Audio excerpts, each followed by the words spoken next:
What's going on, guys? My name is Spencer. This is S&B Garage.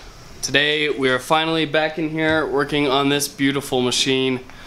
It's been way too long. I apologize. In case you guys didn't know, I've been working on this thing for a while. So if you haven't seen those videos, go check them out. But yeah, back on the 914, so let's roll that intro.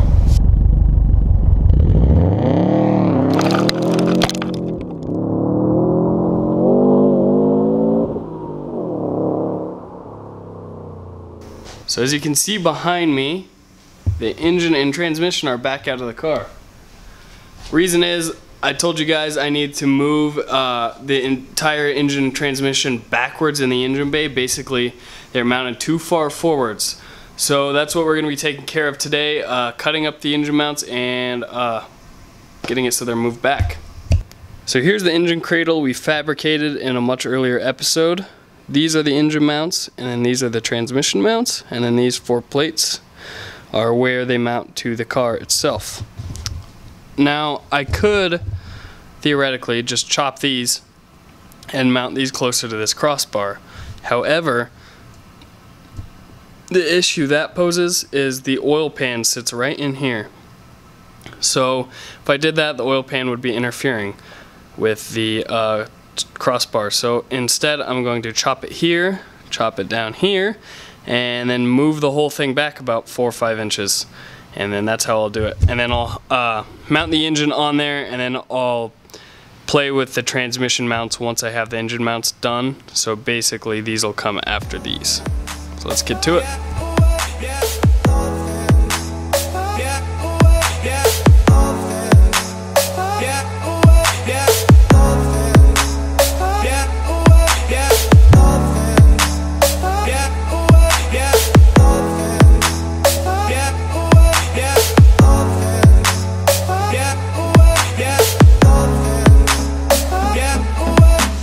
So now that I have this piece cut out and trimmed a bit, I'm taking a tip from Adele over at Offbeat Garage, using his link that he put on one of his recent videos on these templates for notching. As you can see, they have a notch sort of designed into them.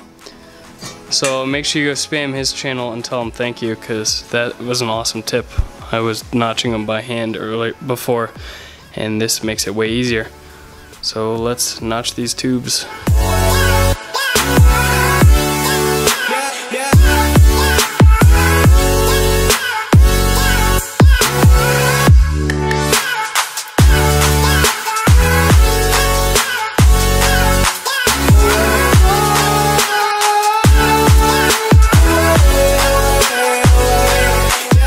So here are the notched tubes. As you can see, this method works beautifully because these tubes came out perfect.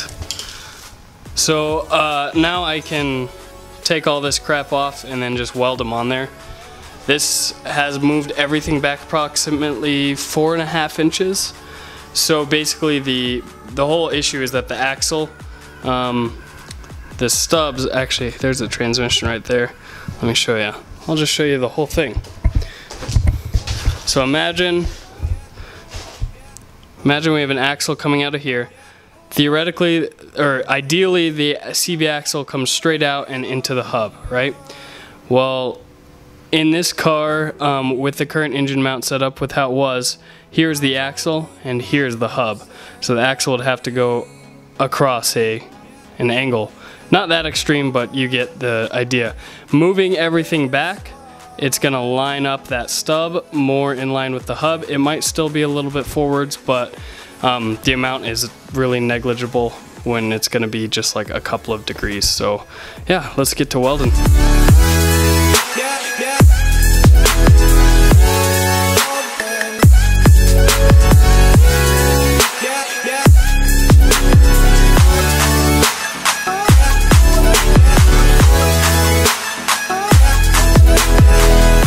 So here is the bar welded in.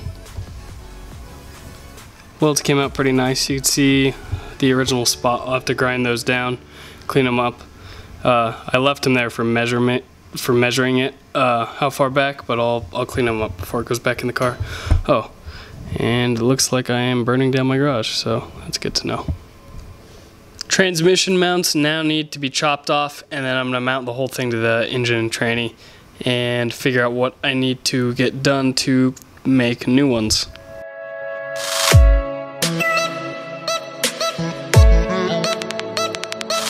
So it's now the next day, and I've come up with the design I'm going to go with for the tranny mounts on the back. These bars I've made and cut to shape, and here's the other one behind the shifter. So it's basically, if you've been watching the videos for a while, it's a mix of the first design and the second design. I still have that crossbar under there, and that is going to be just barely underneath the transmission. You know, just for bracing and holding it all together.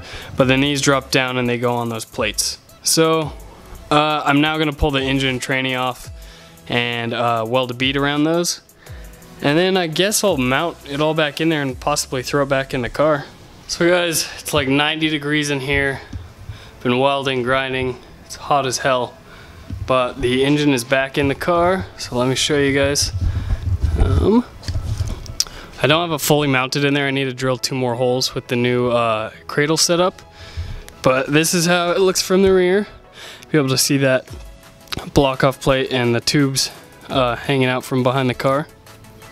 Right now I have the jack under there. That's why. That's because I don't have those holes drilled. I'm just holding it up against where it needs to go. But I put the axles in. And if you guys remember, we were using the factory Porsche axles, and they're going to be machined down to Subaru splines. So as you can see, if you can see, it's sort of dark, against the Subaru transmission, it is right on the stub there. And then if we go to the other side, it is the exact same deal. So it's pretty much perfectly centered. I may be like 1 or 2 millimeters over to the left with the whole transmission, but that's completely negligible. The axles are getting machined custom anyways. So yeah, now that I have that in there and everything's good, I can take my measurements and send my axles off to get machined, which is one of the biggest parts. Oh, and let me show you one more thing. If I sneak under here, again, almost impossible to tell with how the camera is, but the forward angle of the axle, I guess you won't be able to tell. There's only like 1 or 2 or 5 or 6 degrees probably actually of forward angle in the CV axle from the hub over here to the splines on the transmission, which is perfect. I knew there was going to be a little bit, and you know, that's not too much. That's obviously 0 is ideal, but this is good enough. So yeah, there we have it. With that, I'm gonna bring this episode to a close. This is significant because I can finally measure for my axles and start building my exhaust. I know I said before I could have done my clutch and shifter cables and everything. I never got to it.